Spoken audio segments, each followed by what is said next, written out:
once again. This is Fred Nwankwo coming to you from our studios in Chicago with Bold Talk on Allen TV. What's new? Nothing is new. We're still on the 2023 coming elections in Nigeria, and Nigerians are scampering here and there and trying to figure out who's running, who's gonna win, and everything. And I just keep going back to a soundbite that I have fallen in love with. The new tribe, the new tribe, the new tribe, the new tribe. Nigeria is all about the new tribe. And until we find a way to build that new tribe, our problems are just gonna keep evolving. And it just makes me wonder, what does it take? How many Nigerians have gone out and gotten their PVCs? The election is all about your PVC. It seems like the less educated Nigerians are actually more enthusiastic about this election because they are the ones who are getting their PVCs. The people who are qualified to vote on the streets have gotten their PVCs. But it concerns me that many of the educated younger people are very active on social media, writing big English and complaining about a whole lot of things, yet they don't have their PVCs. Without your PVC, you cannot vote. The most important person in this election is not the candidate of your choice in your head, or the candidate of your choice you're going to work for. The most important person in this election is in your shoes. When you put on your shoes and get up, get in your car or take a public transportation and go to where you need to go to get your PVC, that's when the change in the next election starts.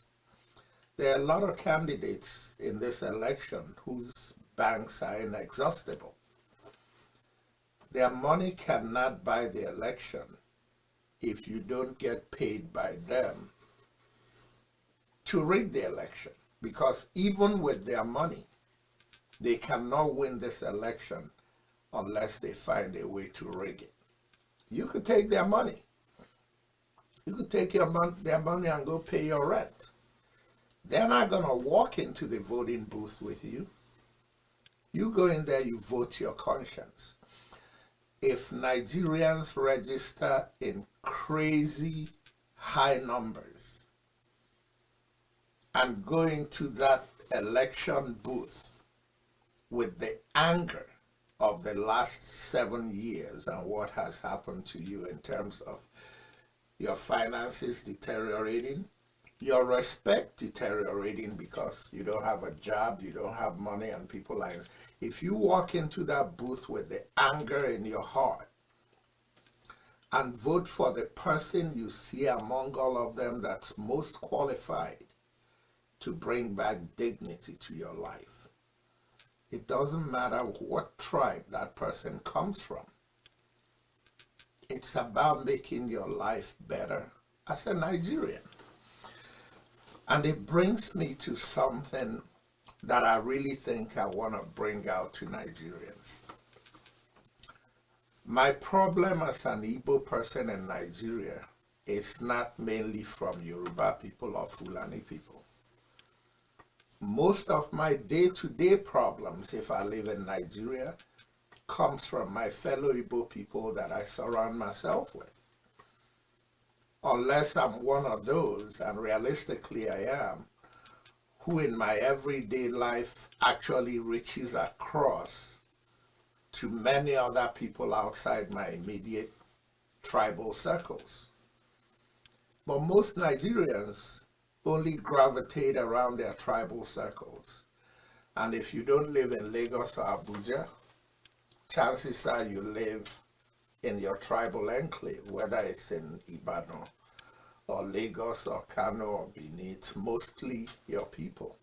When you wake up in the morning and go to bed at night, 90% of the problems you have in your daily life comes from people you know in your immediate circles. But as an Igbo person, when Okonkwo does me wrong, I get angry, and my anger is on Okonkwo, not on Igbo people. But on the same token, when Adekunle does me wrong, I don't focus on Adekunle as the person who did me wrong. I say those Yoruba people are terrible, but only one Yoruba person did me wrong. And the same applies to the Yoruba person. If he goes out and interacts with Ifani and has a misunderstanding with Ifani, it's not Ifani. It's those Igbo people, those Igbo people. But when he goes back and interacts with Ikechukwu, who drives an Uber or a cab, who drops him off where he's going, and his bill is 1,000 naira, and it turns out he has 950. And Ikechukwu says, don't worry about it, just go ahead. And they walk out of the car and thank Ikechukwu and are very happy about what happened. They don't go out and tell their fellow Yoruba people this great thing that Ikechukwu did for them. They don't go out and tell their fellow Yoruba people, wow, Igbo people are so nice, and tell that story. And the same thing applies to the Igbo person who went to the market and bought something from Iyabo or Yayabo.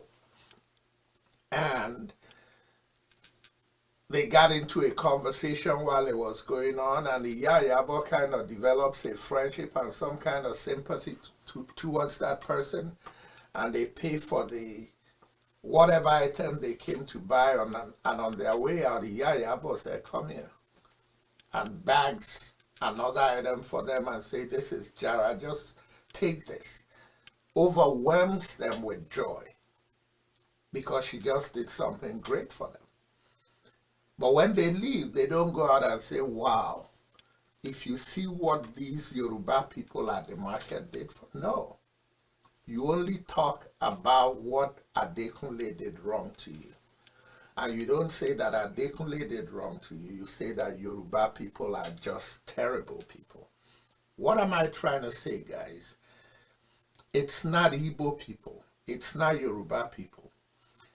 Everything you admire an Igbo person for, you can admire a Yoruba person for, and you can admire a Fulani person for, because goodness does not start and end with you and your Igbo tribe, or you and your Yoruba tribe, and you and your Hausa tribe, or an Edo.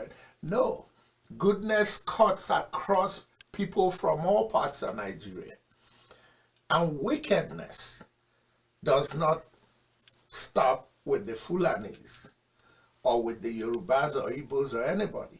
You can find wicked people in your backyard, in your village. I mean, very wicked people. And you still go there and you still interact with them. And as a matter of fact, you just ignore them and move on. As Nigerians, we need to build a new tribe. A tribe that does not take into consideration who is Yoruba and who is Igbo and who is Fulani. A tribe whose only mission is to build a Nigeria that works for all of us. A Nigeria where everybody can thrive.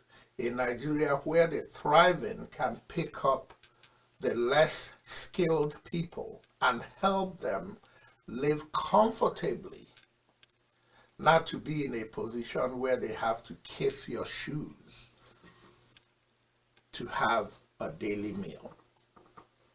that's when you could say that our country has started thriving again and our country is ready to move forward. We have several people running in this election in 2023. Many of them are very qualified. Some of them are a joke. You know who the jokes are. But I'm not going to talk about who the joke is on. But I'm also not going to mention individual names among the ones who I believe are very qualified. We all have our own opinions. But there's one question that I would like, if you like what I'm saying, that I would like you to ask every candidate of choice that you have that is running in this next election. Ask every one of them and put them on record so that we could hold them accountable for it. And that question is, if you become the next president of Nigeria, are you going to reach out to the rest of the good candidates who ran in this race and call a summit where you and them sit down with their main advisors and talk about what you are trying to do for Nigeria and have them give you input on how to go about doing these things for Nigeria? And reach your arm out across to them and say, can you work with me? Can you take your ego and throw it in the garbage and work with me? As well, you already have your vice president. Work with me as the Secretary of State. I know you are not in my political party, but I know you're qualified to be Nigeria's foreign minister. Can you be my foreign minister? Can you be my Minister of Petroleum? I know that you came up a little short in the election, but we can't sit around and waste your talent over the next 4 years because you didn't win the election. Can you come and work with me as the Petroleum Minister? The ideas you have on education are incredible. Can you work with me as the Minister of Education? If Vice President Oshibajo does not win the election, and I know why I mentioned his name and you'll see where I'm going with this, the person who wins the election, can they call Vice President Oshibajo and say, I like that sound bite you have about a new tribe. I too have been thinking about that new tribe. But you seem to be the one who has brought it into the daily psyche of Nigerians. What do you have in mind about how to put that new tribe together? Can you be the person in charge of a task force? Appoint your own people. Bring your own people based on that concept. Because I'm sure that what you have in mind is bringing a broad section of Nigerians together. Igbos, Fulanis, Hausas, Edos, Ijos. Can you lead that task force and let's build this new tribe? That's what Nigeria needs. It saddens me that from my previous videos, and I always try to stay on the neutral, because the show that I do does not require me to be an Igbo person. It does not require me to be a Yoruba person. Why do I say a Yoruba person? I speak Igbo very well and I speak Yoruba very well, so I relate to those two people very well. But my show doesn't allow me to lean my presentations towards Igbos or towards Yorubas. I want to walk that fine line. But unfortunately, some of the feedback I get from people is people who tell me, it's time for an Igbo president. I am an Igbo man. I am a very proud Igbo man. I would like to see an Igbo president. But what I would like to see more is a very qualified Igbo president. What I'd like to see more is a very qualified Igbo president that has as one of his driving missions in this election building a new tribe, so that when he's done with his presidency, he did not administer Nigeria as an Igbo man. He administered Nigeria as a member of Nigeria's new tribe, a tribe that does not lean towards any tribe, but the Nigerian tribe that works in the interest of Nigeria. If I happen to mention P2B on one presentation and pull out ideas that are great about what P2B is saying, I don't want people who are not Igbo or people who don't like P2B to think my leaning is towards P2B. But I'll tell you one thing about P2B that my leaning is towards. My leaning is towards the fact that P2B happens to know what he's talking about and is passionate about rebuilding the Nigerian economy. If I mention Professor Oshibajo, it's because I have a strong conviction that over the last 7 years that I truly believe that Professor Oshibajo's hands were tied. It doesn't mean I'm giving him a break. I truly wish Professor Oshibajo came out and broke ranks with the Buhari administration, but it's easier said than done. But I've heard the words he says, and I've seen where his heart is, and I know he's a good Nigerian. If I say things that leans towards the good things that Sanusi, the former central bank governor, has said, it doesn't mean that I don't understand the few times where he may have said things that were contradictory. But guys, in Nigeria, if you're in the public eye, it's hard to always have the microphones in front of you and maybe not say something that's taken out of context. But what I'm focusing on is all the bright ideas that I've heard Alhaji Sanusi discuss about how to fix Nigeria. What am I trying to say here?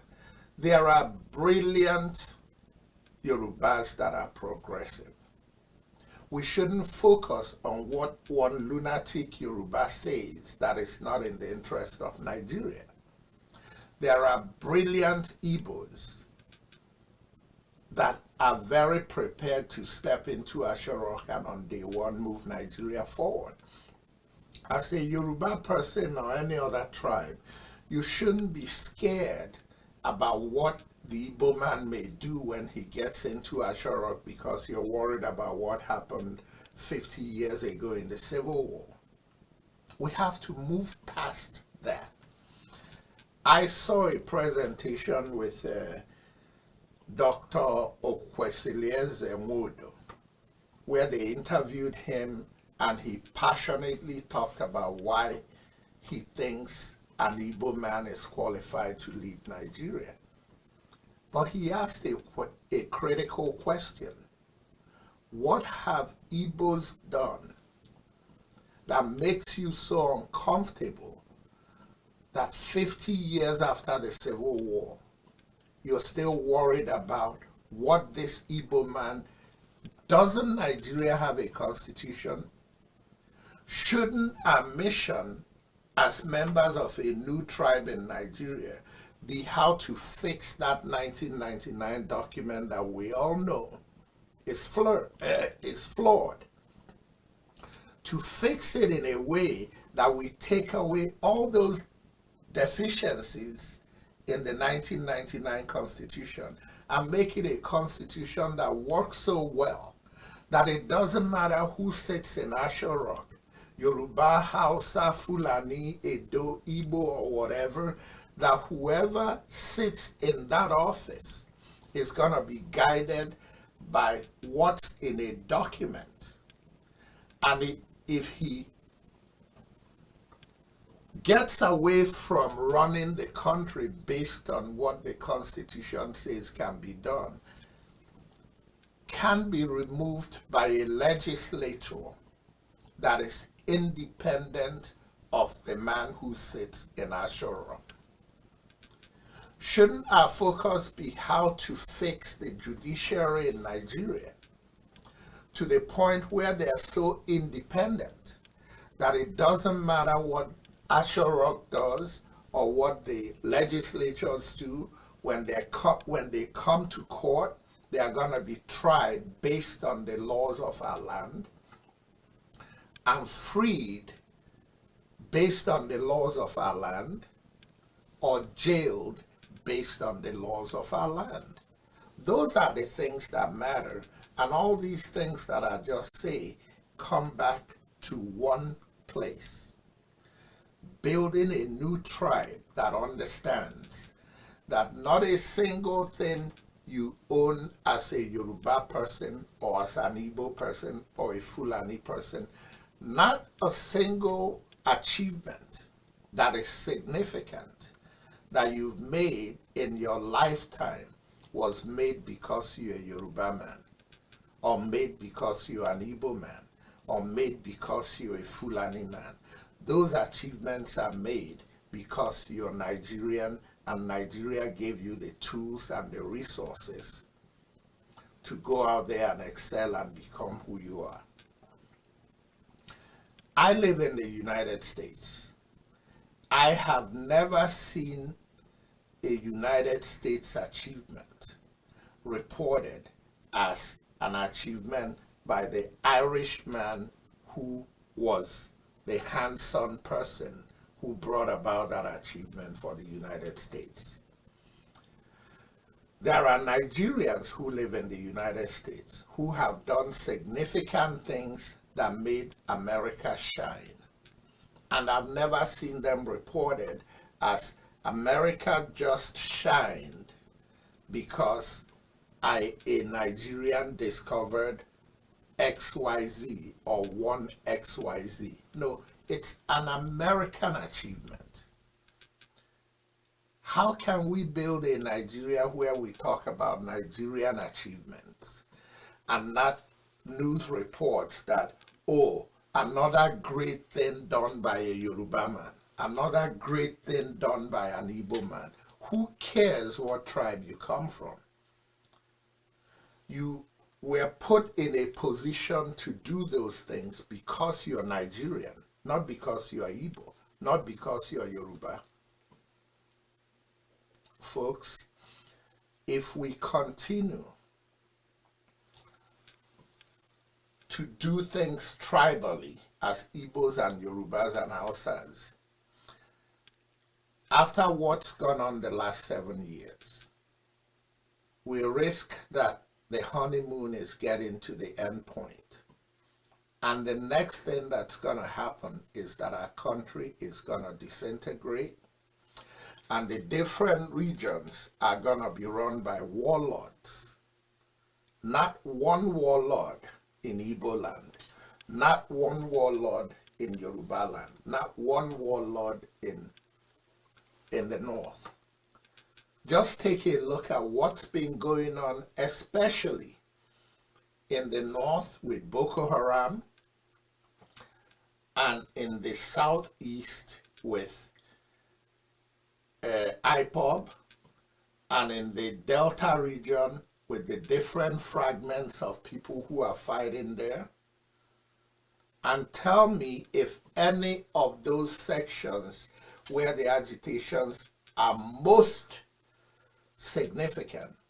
Yeah, we know there's agitation going on in the West, but it's not as magnified as what we see in the North and what we see in the Southeast. Look yourself in the mirror and be honest with you and tell me that those agitations are being run from a unified standpoint. No. Igbos disagree on how they want to get Biafra. And those disagreements are not lip service. If Nigeria falls and cannot hold, and there is independence in that region, Igbos are going to be killing Igbos, not Fulanis killing Igbos in Southeast. Hausas and Fulanis are going to be killing themselves in the north. The people in the Delta are going to be killing themselves. They already are. I'm not saying anything new. I know people don't like it when they hear it because they are so gung-ho on agitation. But guys, the devil you know is better than the one you never met. And the only devil we know is what's gone wrong in Nigeria, especially the last 7 years. But if common sense guides us and we take a step back and decide to unite as members of a new tribe in Nigeria that want to rescue our country, we could fix it. It's easier to fix what's broken so far in Nigeria and bring it back to what it should be than it is to go into an unknown in the so-called Biafra that we are fighting for, and the so-called Delta that we are fighting for, and the so-called Oduduwa that we are fighting for, and the crazy things going on in the north. Let's do what it takes to rebuild a Nigeria that we know is capable of being the giant of Africa. Yes, guys, we can do it. What are we scared of? For 50 plus years, or 62 years now, we've been playing the tribal politics.